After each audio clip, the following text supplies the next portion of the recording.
Untuk mendukung tutorial komputer, kalian bisa mengklik subscribe.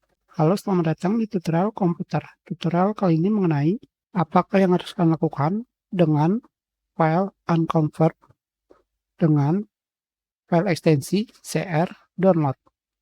Kenapa file ini bisa ada? File ini ada karena sebelumnya saya mendownload VLC,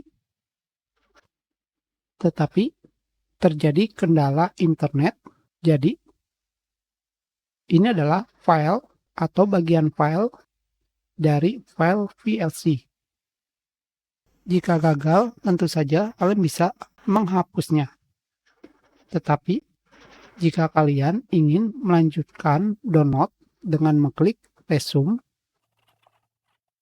maka nanti file ini akan menjadi file utuh. Kita tunggu. Sekarang file cr download menjadi file asli karena kita sudah selesai melakukan download. Hanya seperti itu saja.